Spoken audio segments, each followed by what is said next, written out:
Hello everybody, this is International Master Sam Shankland, and today I'd like to continue my series on how to defend against the sort of d4 attacking systems from white. But for the last couple of videos I've focused on those who play d5 on move 1, and this one, or I'm not sure if this one will be one video or two videos for knight f6, but this is for those who play knight f6 on move 1. So, for the first part, I'm going to look at sort of people who play g6 in this position, King's Indian and Grunfeld players. And so now, white has a couple attacking ideas, bishop, sort of, or not really attacking ideas, but sort of the solid structures where he tries to avoid any and all weaknesses. And those are bishop f4 and bishop g5. And I think black should probably react essentially the same way to both of them. So I'll show you how to play against the bishop f4, which is the more solid one. Bishop g7, e3, and now one mistake that I think is quite common is people will play d5 in a position like this one. And I think this is a pretty serious error because this justifies white's play. It's very similar to the London system, except we've put this bishop on a diagonal that opposes this d4 pawn, which is supported very well, and black will have a very hard time opening this diagonal up. As well, the bishop on f4 looks very nice now, and the e5 square looks weak. So I think it's a much better idea to play d6. This move has 2 points. One, it keeps the f4 bishop in the less of an aggressive post. Well, for example, right away, black has ideas of playing knight h5 if white plays this move, say, bishop e2. Black can play a move like knight h5 to try to snare the bishop pair, which will lead him to an unbalanced position where he can certainly play for a win, because his dark squared bishop eventually will be very strong. And another idea is to support the e7, e5 break, which is always helpful for gaining space in the center. A common move here for white is h3, and now castle, bishop d3. White's plan is to play moves like, c3, knight bd2, and so on. And here, there's plenty of plans that have been played. I think one very common one is with b6, sort of a double fianchetto. But the one I would recommend is to play the strong move knight f to d7 here. This looks kind of strange at first, but its logic is push e5 through as soon as you can. So, for example, let's say the game continues castles, e5.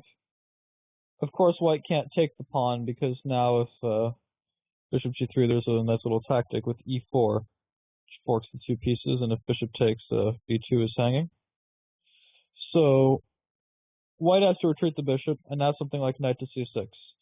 And the point is here, white already has some concrete issues to deal with. If he takes on e5, okay, something like knight d takes e5, the position already looks quite pleasant for black, in my opinion, because his pieces are well developed, the pawn structure is imbalanced, and he looks very active. White's pieces don't seem too well coordinated.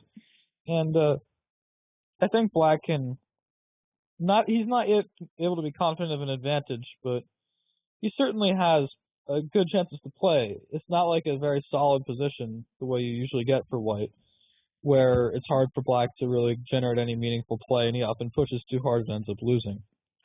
So a better move would be c3. I should point out if white plays something like d5, after knight e7, for those of you who are King's Indian players, well, you'll like the looks of this because it's a King's Indian up about 5 tempi. After something like e4, f5, we get a pretty standard type of King's Indian position, except white's pawn is still on c2, his knight's still on b1, and his bishop looks stupid on g3, so it will get attacked, and already this looks, I think, slightly better for black.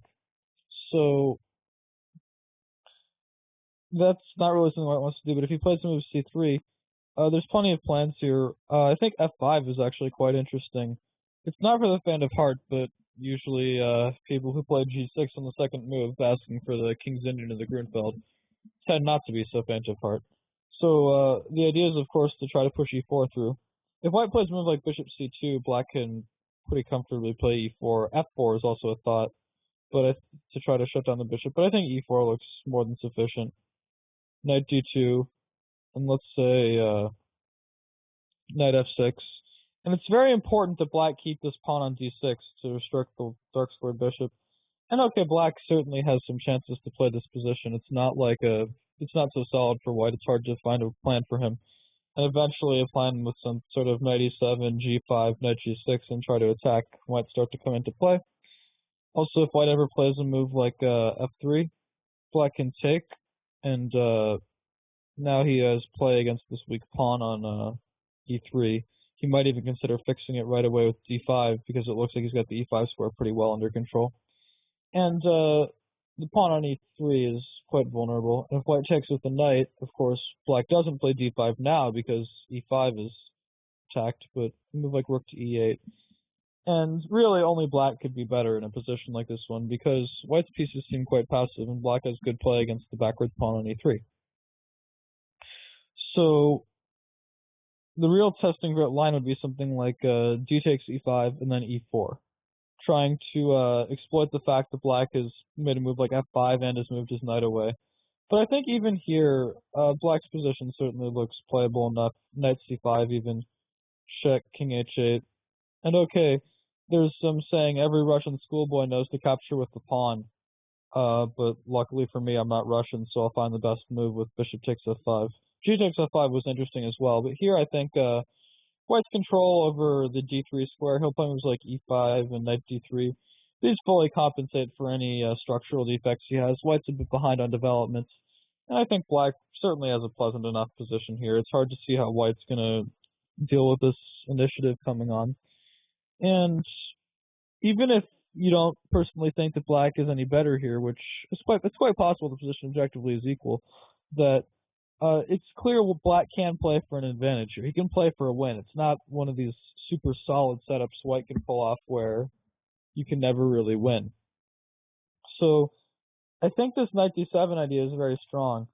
And if people think, okay, well, maybe white won't castle then because that looks to get into trouble, but it's actually very hard to find something else. Like, for example, c3, e5, bishop g3, knight c6, let's say. Is there really any move better than castles here? And probably not. For example, he could try knight bd2, maybe trying to be more flexible with his king, but move like f5, and still e4 is coming. And here, black might have the added option of taking on e5 with a knight because white's king is still uncastled. Okay, probably something like knight d takes e5, knight takes e5, and then take with the pawn. And black will play for moves like e4 and knight e5. And if white ever plays e4 here, perhaps f4 and bishop looks very silly on h2. Or, well, wait. e4, of course, is impossible because the bishop on c4 is hanging, but maybe check first. And now e4.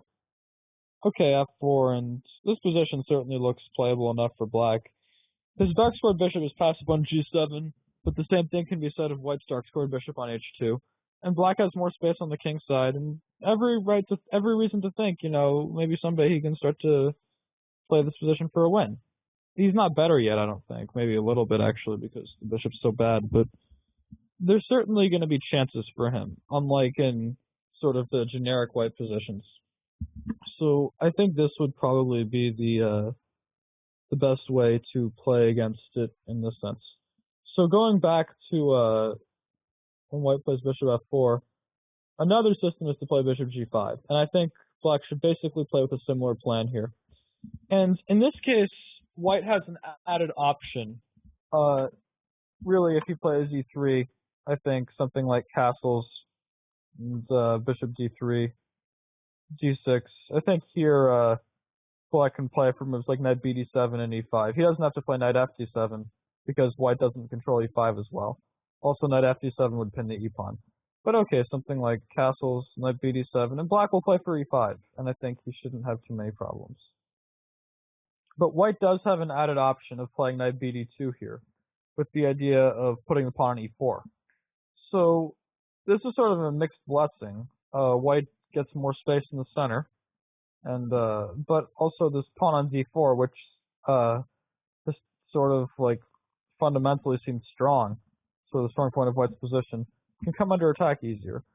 So I think, again, it would have been a mistake to play d5 in this position because it weakens the dark squares, but after castles e4, d6, it's not so easy to see how white's going to continue. For example, bishop d3, I think black's best move is queen e8.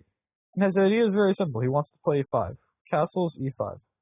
Now, I know a lot of people would probably be worried about something like, okay, well, d takes e5, b takes e5, and we have a symmetrical pawn structure, and okay, white's pieces look a little bit more active.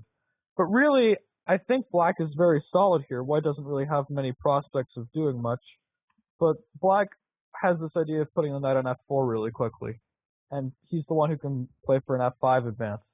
That's sort of a plus of having g6 in. This is kind of normal in the King's Indian.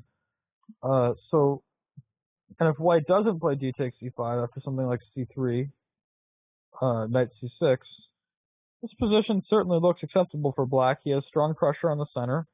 If ever d5, he's always got knight e7, and it looks like a normal King's Indian ups and ahead a couple tempo. And this position certainly looks like black has good chances to play for an advantage. He can always entertain ideas of playing against the weak d4 pawn. For example, say rook e1, just to make a move. Or maybe a better would be h3 to stop bishop g4.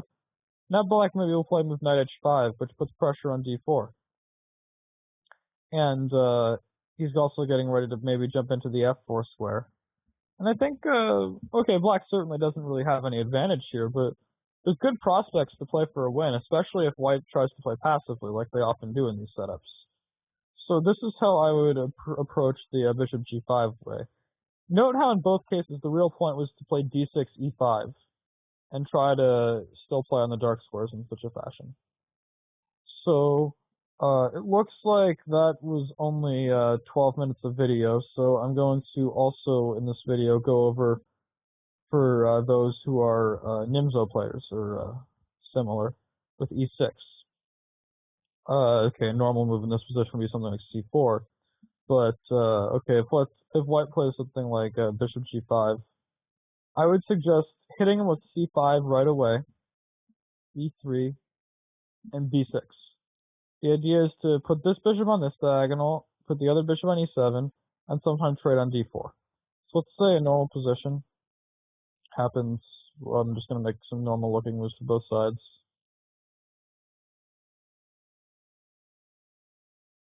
Okay, so it's black's move in this position, and this is a very important theme here. What should black play? Basically, you really have to think about what to do. If black plays d5, which looks like sort of an interesting move, it controls the e4 square and it gains space in the center, white gets exactly what he wants. He gets a solid position where he plays moves like queen e2, controlling e4. His next moves will be knight e5, f4, rook f3 to h3, and he's got a big attack. He'll get a big attack, and black doesn't really have a shred of counterplay. So this is exactly what black does not want to get. So if you think to yourself, the real reason that happens is because white gets the knight to e5. So if black plays d6 instead, I think this position looks quite playable for him. His plan will be to play knight b to d7, and he can then play for either e5 or moves like a6, b5, and b4. So he can attack wherever. Also, you might notice that the dark squared bishop's a little passive now, but okay, he always has an option of playing with like knight d5 to trade it off. And I think this position, there's certainly reasonable chances for black as well. I mean, okay, I'd probably play knight d7 first.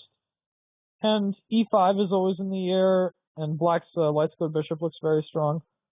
It's not like he has a great advantage or anything, but certainly a playable position, and good chances to win, especially because the pawn structure is asymmetrical. So someday he might have a kingside majority against a queenside majority, and with this knight's bishop on d7, that might start to worry white's king a little bit. So, for example, let's say rook a1, queen c7. Black can also play for b5 and b4 in some cases. If white will, let's say, make his natural setup like this, black's almost got like a hedgehog type position, except white has a pawn on the d file rather than the e file. And it's very solid, and black has clear plans of eventually playing for e5 or for b5, b4. So I would actually probably prefer to be black in this position, although I certainly won't claim he has an advantage.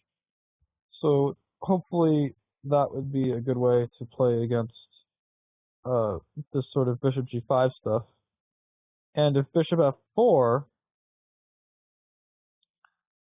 I think, again, a similar idea would be strong. To play something like this, and then after cd4, let's say knight c6, c3, It's very important. The real thing is, so actually, you know what? I think it'd be better not to play c4. I think we should play bishop e7 first. No, let's say knight b d2. And now d6.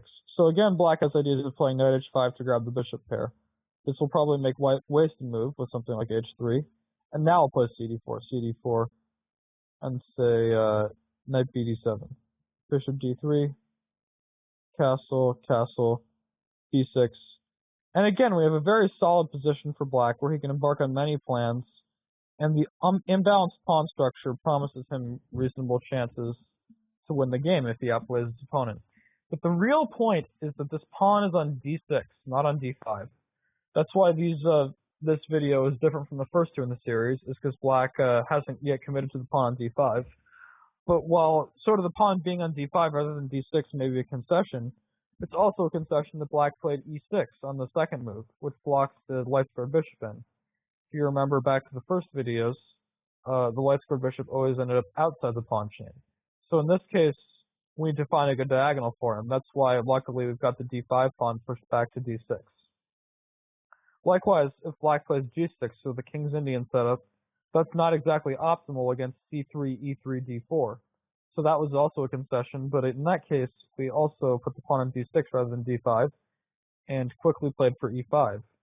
So I think that black certainly seems to get playable positions here where he doesn't have to worry that his opponent will be able to make tons of good moves, because it'll be plenty hard for white to find the best move here as well. He'll play moves like, let's say, c3, bishop b7, queen e2, queen c7, rook a d1, a6, rook fe1, and okay, let's say rook fe8. And now white players will think, okay, I've got my best setup, what am I going to do? And it's really not so easy to find an answer. And for example, move like knight e4, here black might consider trading everything and eventually playing b5, with the idea that now he'll start playing for b4. And in the meantime, again, it's hard to see white's counterplay. I think black also now controlling the c4 square is important because you can play something like knight f6 to d5.